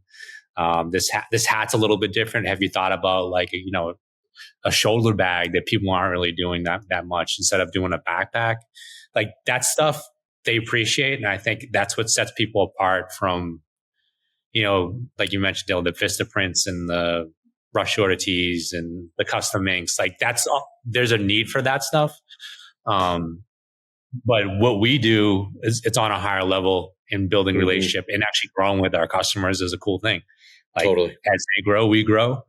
And it's cool to build that relationship with people that are cool and doing cool stuff. We have a lot of down here in Providence is and I'm a foodie. Dylan knows that. Yeah. I have a lot of food questions for you as well. Yeah. We'll get to that. But like Providence, mark my words, and I can talk to anybody about this Providence is one of the top food cities in the US, like hands down. Like you guys come here, I'll blow your minds with places tons to of eat, different cuisines and whatnot. We're out and about pretty much 3 to 4 times a week. We're downtown Providence. We like to walk with a baby, but we're meeting new people all the time. And that's what's cool about like moving to a new place too, is like the networking piece. Like a lot of people are hesitant to do it, but like that's part of it too, is like I used to work for an MBA program and people, especially international students, it was like pulling teeth trying to get them to network because English isn't their first language, and that's understood. But as soon as they got the memo and like started to in-network, that's when it really opened up and how things started to change for those types of students. And I feel like it's the same thing with us. Is like we're stuck in our shops all day sometimes. So me personally, like I make it a point to go downtown and walk with Liz and Theo, and you never know what may come of that. And I think that's the advantage that you have in that situation. And I fully agree with you in the networking thing. And I used to do it a while ago. Like I was a member of Rotary for a long time, but that was more like local, like just helping out and whatever around town. But I was also like on the chamber in my local city, and I was on all these boards and we made all these things happen. And I got real burnout on it because there's a lot of fucking assholes out there that just want to. This is how I dress. This is me as a human being. I have tattoos. I wear shirts that are beat. I look homeless half the time. This is how I like to look. I don't own I don't own dress clothes at all. I don't own a suit. I don't own any of these things. And I feel like I would go to all these board meetings for these things, like these gala event or some bullshit they were trying to put on. And it was always like, I would say an idea and there'd be that dick across the room, in his like blazer, just like giving me the stink eye. And I was like, fuck this. Like, this is not my group. This is not my whatever. So I kind of like got bitter on that whole situation, but like you get to go with your wife and child and like go to these things. And like, you don't have to be the weirdo standing in the corner. You can at least go with your wife and be like, oh yeah. Like, even if it is a networking event that you feel isn't for you, you can at least like eat the finger foods and hang out and chill with your wife, which is nice. Like I go to do these network events. I'm the guy who they're calling the police on. They're like, why is this fucking weirdo standing in the corner staring at us? You stop going to the Rotary Club and you need to go to. No, I'm saying the Rotary was my own personal, like we did a lot of great shit. I'm saying that like going to the city and networking and doing these events and stuff is what I need to do. But like, it sucks when you do it by yourself. Yeah, it does. It does. Another thing, a great thing about this area, Providence and Pawtucket, like there's a huge art scene. A lot of local artists doing, murals. We have a local professional soccer team just built a new stadium. I mentioned the food and the restaurants, and like we're always eating. We're always grabbing a drink somewhere and meeting new people. That's awesome. But there's a cool little vintage scene down here too. In vintage t-shirts exploded. I don't know if you guys follow that at all, but that's a whole other like kind of animal. And there's one of our friends does one of the biggest vintage events in the country down here in Providence, and that's the type of thing that I'll gravitate to just because of who's there. Last year they did a collab with Liquid Blue, who has all the licensing for, you know, Grateful Dead and all those bands. Are they're from there, aren't they? Or nearby at least? I think they're in Massachusetts, or New Hampshire. Yeah. I'm not sure. They're in one of these smaller states in the Northeast. Yes. They're in New England. I know that. But I think that type of scene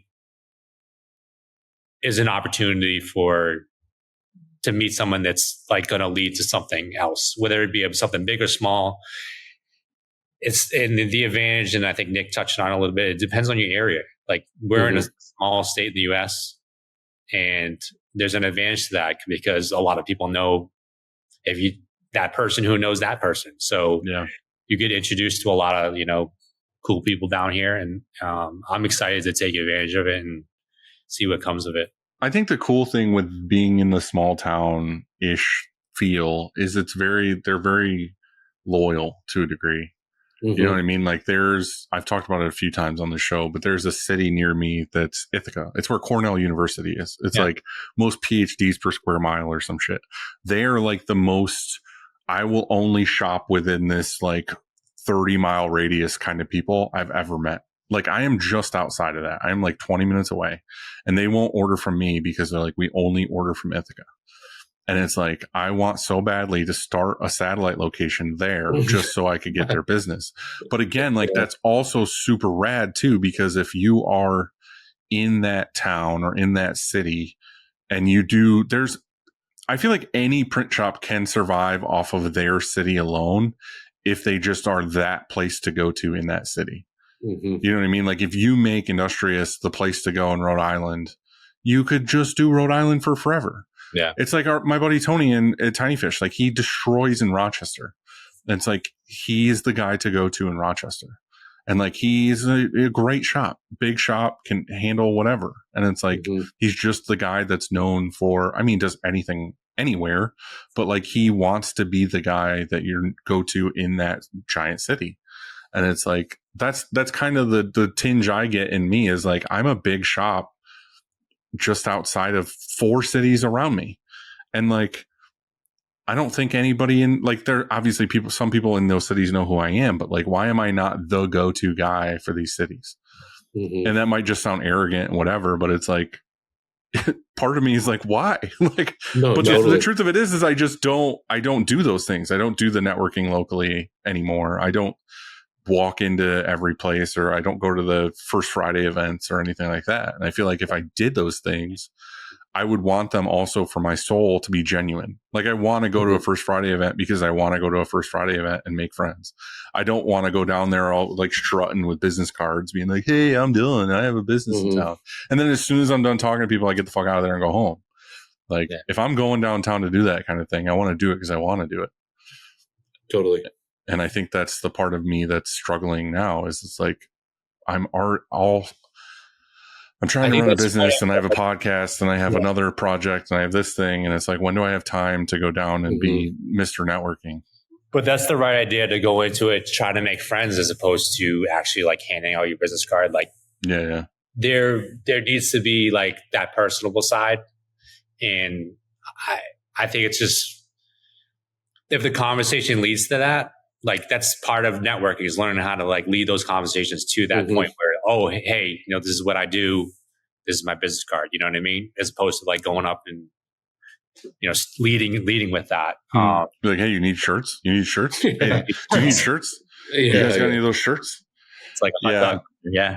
Yeah. I don't know. I think the thing is I need to find more of these. I think what's going to work for me personally is the network thing sounds awesome and I could do it whenever it's convenient or whenever it works out. But I think what I need to do is I just need to start reaching out to more local places. Like I said, like the Christina idea of like rebranding somebody and just pick something, even if it's once a month, just pick a place and be like, all right, I'm going to focus on how can I make merch or make branding for this place better, and just focus on like one a week or one a month or something. And then eventually I'll make my rounds to as many of the companies locally that I can get to. Totally. I think that actually makes sense for me. What I don't want to do is come up with a plan now of like, oh yeah, I'm going to hit every networking event. I'm going to do this. It's like people who try to do weight loss that instantly go from eating like an asshole to just chicken and rice. And they're like, they do it for a month and then they're like, I will never eat this way ever again. And then they just gain another 80 pounds. I want to do what actually works and actually makes sense for me, because then I can do it for the long haul. Yeah. You know what else I feel like is a good way of doing it is like, go support their business, like, we have like a lot of local restaurants, coffee shops, bars, breweries and stuff. And I feel like that's like one thing I try to do pretty often, or at least I wish I did it more often, but I try to, is like, take the team to like lunch at some place that you're like hoping to maybe nail as a client. Like half the Become time a they'll be like, regular or something. Yeah, exactly. Like half the time, dude, you go in there with like 10 dudes and they're like, who are you guys? You know what I mean? And you're like, oh, we work at a print shop in town. Like, I feel like that's a good way of doing it too, is just like, yeah, just go there a couple times, try to like meet the right person or whatever. But yeah, I feel like that's a good way of kind of getting your foot in the door too. It's just getting out there is, I guess, the real answer. It's just go start meeting people. Don't be that person who just says, why aren't you working with me? And then cry about it. Like, coming out of the pandemic, people want to be face to face more. I think it's not just like an old school thing where, people like face to face interaction. I think we're in a place now where that's more valued. It's way more valued now because of all the, especially with like all the AI and all the Amazon ordering everything. I mean, I'm super guilty of the Amazon stuff where like I'll think of something I need and I instantly go on my Amazon app and I order it and it's here tomorrow. Yeah. But like still, it's like, yeah, like I would like to go be like, hey, where do you want to go for dinner? It's like I would almost always rather go to some great mom and pop local place and sit down than be like, oh, let's just go to fucking Applebee's or something. Yeah. You know what I mean? Like I want to meet the owner where he comes out with his signature dish than to have it be this faceless experience. Yeah, totally. Well, I think that's the hard part too, is like putting yourself out there and being vulnerable enough to like, go try to talk to somebody. I feel like just as like human beings, I feel like especially the way things are now, we're also afraid of like failing or like being shut down, and that's like half the battle with stuff like that, is like being comfortable enough to like go out and be like, yo, like, I don't know, just. You need confidence, but you also need to have been kicked in the nuts enough time to be like, I don't give a shit anymore. Not be it. Yeah, totally. It's definitely a skill. Yeah, it's definitely. There's like really good, confident people, and then there's people who are like in the middle, and then there's people who just are so beaten and battered they just don't care anymore. Yeah. You know what I mean? They're like, oh, I'm just going to go in here and shoot my shot, and if they say no, then it's whatever. Like, who cares? Totally. They weren't a customer to begin with anyway, so whatever. Yeah. Yeah.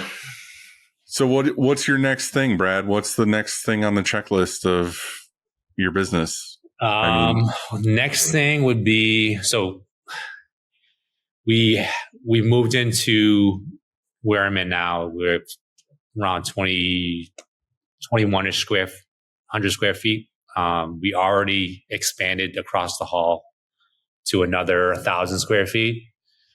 It's only been a couple months, dude. Yeah, I know. Yeah. So crazy. I can't, like I said, this place is awesome. The contractor in this building is salt of the earth, like type of person. He's like, is a multi-millionaire, like builds custom cabinets, but like you would never know it from looking at him. He just wants to help people. He's kind of at the tail end of his career. He took on this project with the landlord, who's a young kid. And he's basically, his job is to like make sure tenants have what they have, build out their units how they want them, and then all this stuff in between. And we became pretty close with him, and he's like I said, salt leader type dude. He's always looking out first in terms of like, hey, have you ever? Because he knows how to.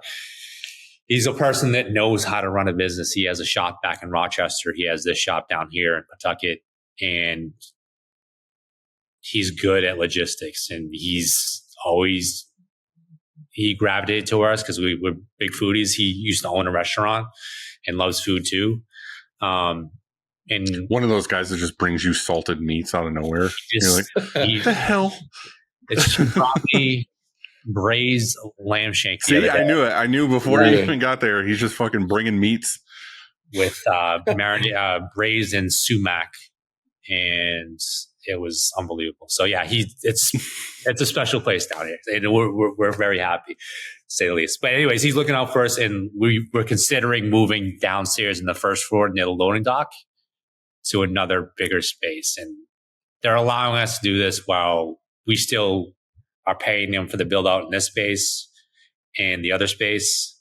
And then they'll say, like, let's just figure it out let's navigate that and try to get you into better do it now before you're too ingrained in that spot. Exactly. Mm-hmm. But they're looking out for us in the fact that, like, we want to get you into a spot.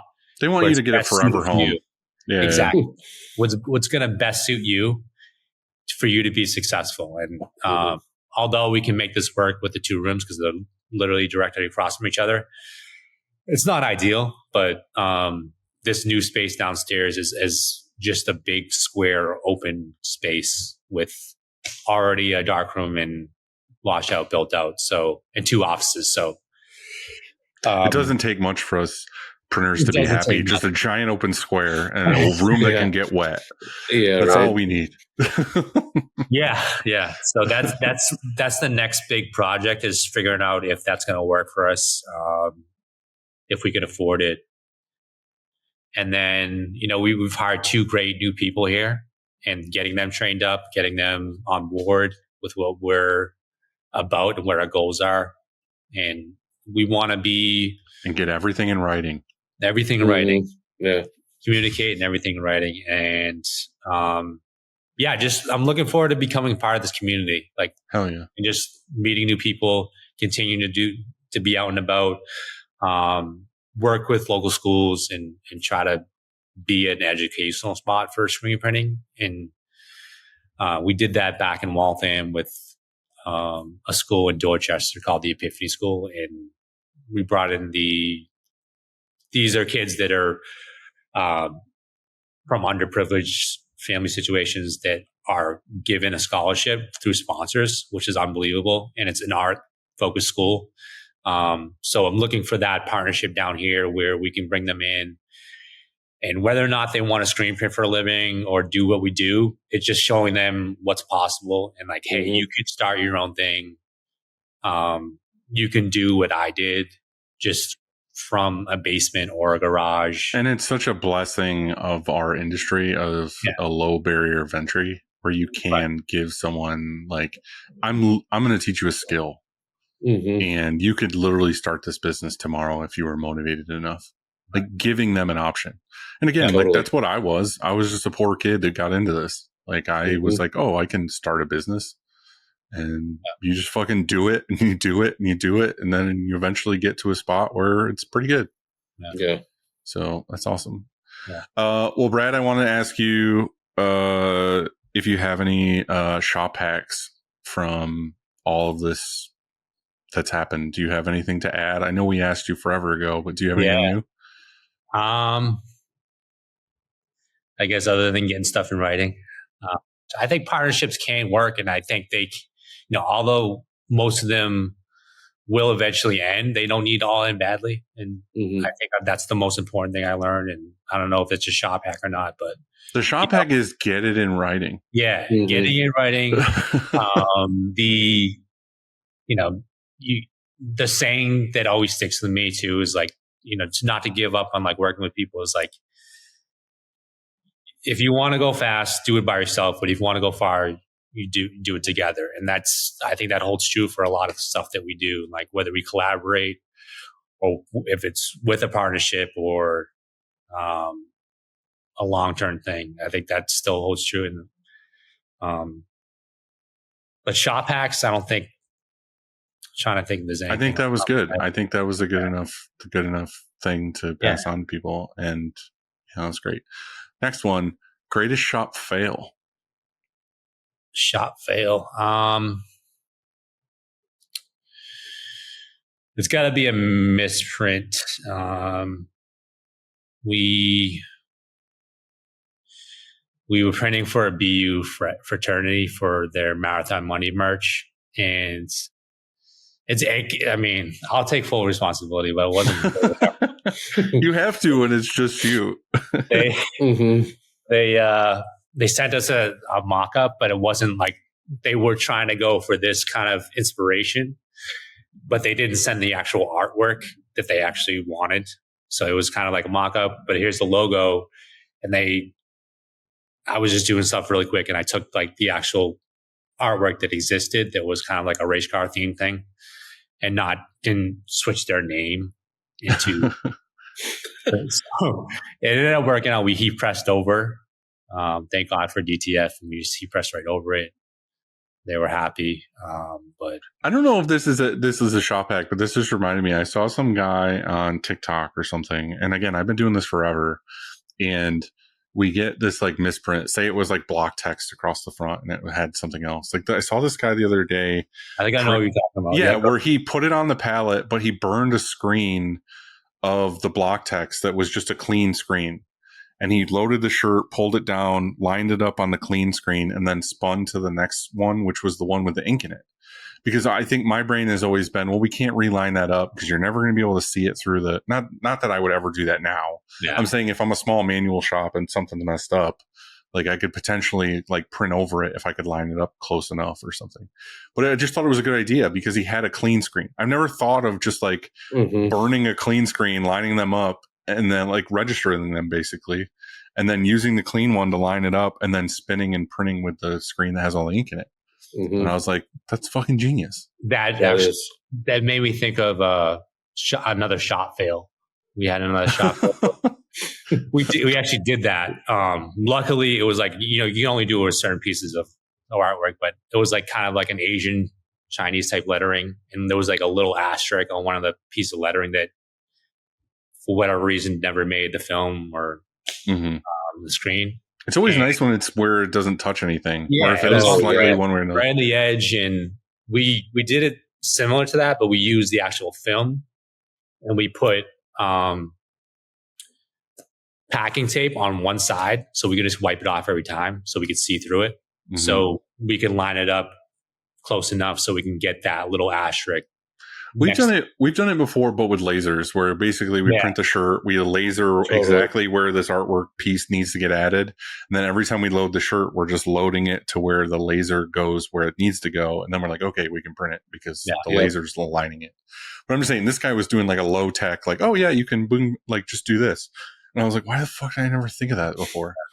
There was sometimes it's the most obvious things. It's always the most obvious. And you're like, fuck, that's so like, why did I never been doing this 20 years and I never thought to just use a fucking clean screen? Yeah. It was something the other day too. Like me and Chris Majette were talking about this from Denial, and I got asked, nobody was here in the office on Monday. Basically, it was one of those days where everybody had something they had to go to, and it was just me in the office.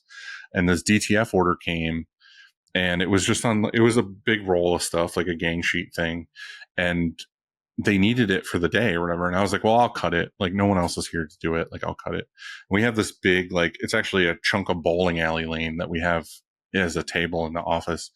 And I had the roll, and I kept fighting the roll. I was like, I'd unroll a section, I'd cut some, and then the roll would fall off the table, or the roll would, get in the way or something. I was like, we need to have something where we can like put this roll on like a tube or on a pipe or something where I can just pull and it's sitting in one spot. So I like thought of this whole thing in my head of like, oh, we're going to use this like angled 90-degree wire thing to put the roll on. I was getting super complicated. And I reached out to Chris because Chris has a 3D printer, and I was like, can you make me like these triangle things with a nipple sticking out of the sides where I can just put this roll on? He's like, why don't we just use the Uline like roller? It's like basically a metal chunk that has two metal rollers, like almost like the box rollers that you push down the, the line. I was like, duh, that's perfect. Like, why? Like, this is a thing that already exists. So then I got to looking at it. I measured it. I was like, you know what? I sent him like hours later. I was like, I don't think that thing would really work for me because a lot of the DTF rolls we're getting aren't like 8-inch rolls of DTF. They're like smaller or whatever. And the diameter between these two rollers, I feel like it wouldn't fit, it would fall. He's like, yeah, we have a lot of that problem with us. I ended up going on Amazon and they sell just like individual rollers with brackets. So I'm just going to buy two, put them like an inch or two apart on a piece of wood, and I'm going to set it at the end of the table. I'm going to put the DTF roll on it, and then I'm just going to roll it out, and I'm going to have no issues with this roller anymore. It was just fun because it was like, I got asked to go do this DTF, and then I created a system that's going to make things easier for us. And I was like, fuck, this is fun. Yeah. Screen printing's fun, guys. But no, I thought it was cool. It was just something stupid I'm sure other people do it, and I'm not new to this, but like for me, it was new, and it was exciting. So I'm sharing it now. Awesome. All right. Couple quick takes, and then I'll let you get back to making some delicious fucking lamb chops or something you're going to make.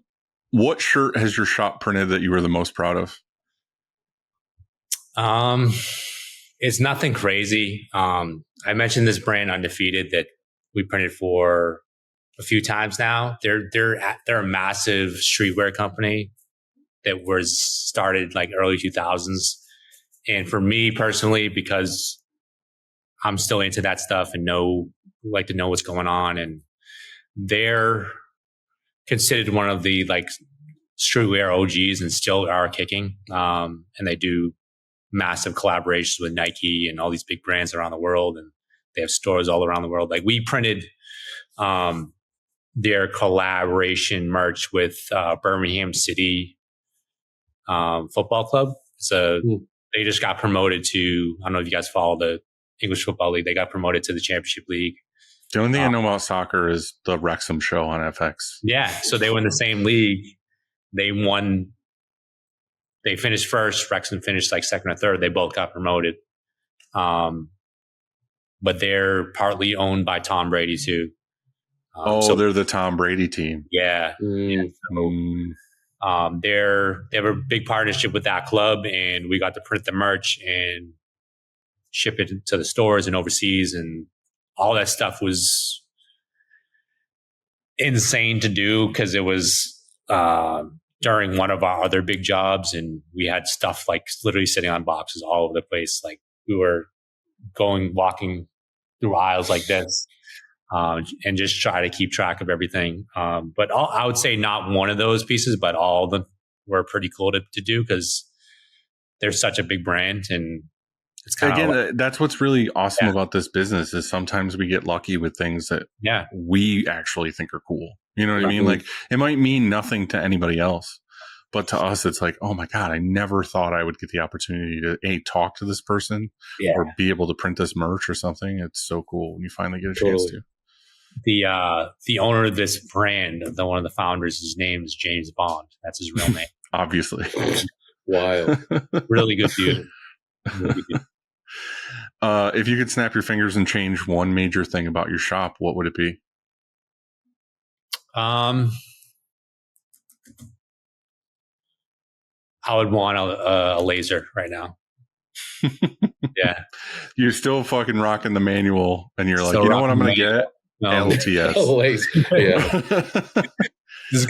I could buy two autos, but I'm going to get this. I remember you said last time we talked on the show, like you said, think about doing CTS before. Oh, for sure. Yeah, I agree with you. Yeah, I'm just saying it's funny to be like, just starting over. I got this press, and then I have a LTS. That would be good, in the other room. Good content. Going from my manual press and walking to the dock room with like a laser. But we have this, Yeah, you definitely should now, for sure. I was going to add this in, and we can cut this out. But I think Christina watched your episode earlier today, and she said, I don't remember why, but we asked a question from a user where it was bad boy or death row. Do you want to change your answer now? Because you said bad boy for life last time. I won't change my answer. I totally don't condone anything that Diddy did. And you know, Make sure you get that out there. Let's get it in writing. here's the argument. Here's exactly. the arguments. Like I grew up listening to his music, and people will argue back and forth. Like same thing with like R. Kelly and like all these other people. Like you can still like a song.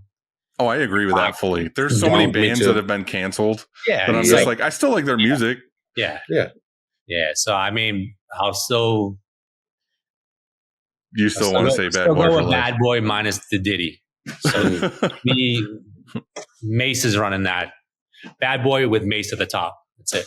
All right. That's my answer. I'll leave that one in there. All right. Last question that is my favorite question to ask. Top 4 favorite movies of all time. You already mentioned one of them, Field of Dreams, because I'm a big baseball guy. There's another baseball movie in there that's kind of like, I compare it to like The Rookie and The Sandlot. Didn't make my list, but I'm going to say Little Big League just because Ken Griffey Jr. was my guy growing up, and he's in that movie. And that scene where he's robbing a home run, like that is kind of like the prototypical fun baseball movie for me. All right. I got to ask you this because I fully disagree with Christina. We watched Major League, which I love Major League. Yeah. Oh, me too, she man. says that Major League 2 is by far and away better than Major League 1. And I was like, you're out of your fucking mind. It's like a fucking kids movie. The second one is like goofy. It's like not like, even. It's not even close. I did like 2. I don't think it's better than 1, but I did like 2. All right. Brad says he likes 2. I like 2. I like. I both. completely disagree, Christina. Me too. Nick's on my side. The first one's like Charlie Sheen comes out and he's a badass. He's got the haircut. Like everyone's like Wild Thing and like hooting and hollering. The second one's just like, it's not even like a thing. It's like he has like the dorky, and then he gets back to himself. That's true. But it's not. Oh yeah, because he gets like married or something to some like rich lady. Model. Funny thing about Major League, the like beginning scene of that movie when they're at like spring training or whatever was filmed here in Tucson. Actually, really? Oh, it's awesome. Yeah, it's pretty sweet. Yeah. So it just made me think of a baseball movie. All right, so I got 2 baseball Field movies. of Dreams. Yeah. And what'd you say the second one was? Field of Dreams. Or No, Little Big League, which is a sleeper. That's a dark horse baseball movie. Mm-hmm. I'm going to name one more. I hate to be that sports guy, but another movie that's like totally laughable. But like me and my wife, when we're out, we had a few drinks. We'll blurt out lines from this movie, like and laugh at ourselves. Like Varsity Blues. Great. Like I feel like that was one of those movies that came out when we were in high school. Yes. That was just like a high school. It's like American Pie or whatever, where it all came around the same time, and it just like shaped a generation almost. Right. So that one, and I know these probably aren't like a real top 5. These are what I'm thinking about right now. No, the best part about this question for me is I love movies and I love talking about all these things, but I love that it shows you the kind of person that person is. Yeah. Like if you give me genuine answers, like if you're not like, oh, this top whatever, like I can tell when someone gives me some hoity-toity bullshit answer. It's like, I want to know you just told me Varsity Blues. I would never in a million years think that you would give me that answer. That now I know you're telling me the truth. So you know what I'm saying? Like it tells a lot about a person where I mean, there's movies that I love that mean a shitload to me where people would be like, like for me, Days of Thunder is a movie where I fucking love that movie because it reminds me of me and my brother. Because me and my brother, when we were younger, were close and we're not as close now. But like when we were kids, it was like there were certain movies that me and him watched. Like we wore the fucking tape out. You know what I mean? And like to me, that movie is just like fucking amazing. So like it tells you about that person of like where they were in their life when they fell in love with a certain movie. So, all right, you got to give me your last one. Last one is non-sports. It's what I consider the best movie that has, well, other than Good Will Hunting, which didn't make my list. Fantastic. Other than Good Will Hunting, this is the best Boston accent movie ever made. The Town. Hell yeah. the town. Like it's I wore it yesterday. I had my town shirt on yesterday. Yeah. I thought I had it on right now. I just chest flex for no reason. yeah, that movie like does it for me in terms of like this is Boston. Like growing up just outside of Boston, it really happened based on a true story. Has Ben Affleck, Jeremy Renner killed it with Jeremy Renner rules that movie. Yeah.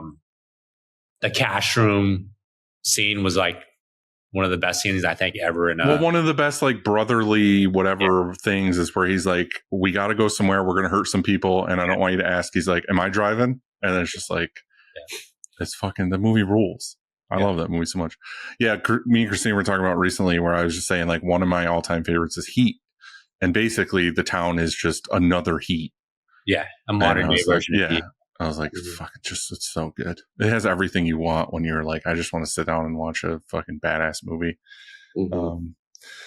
Well, Brad, thank you very much for doing this. I'm glad that I know, again, there's struggles and whatever that comes along with this, but I'm rooting for you. And I think it's fucking awesome. Yeah, we're okay. And I appreciate all the support. I appreciate Dylan, what you do on it, every week.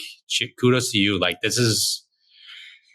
I know you're here every week and I know you don't take it for granted, but like this is huge for a lot of people out there, like myself, in the industry. It brings it along, and it does so much for us. I'm not crying. You're crying. It means a lot, and I want you to know that. And I think a lot of people that either have been on the show or haven't been on the show, like they feel the same way. So thank you so much. Yeah, dude. Hell yeah. Yeah. And Nick, thanks for coming on with me. I love you as a human being. So thank you for coming. Hell yeah. I love you too, man. And Brad, it was great to hear a little bit of your story, dude. Yeah. Meet you, man. Hopefully we can I'll catch up somewhere. I think what we need to do is we need to go to Rhode Island because Brad said he was going to take us to all these amazing restaurants. Yeah. Let's go. You guys will never eat better. Be alive. Sweet. Rhode Island.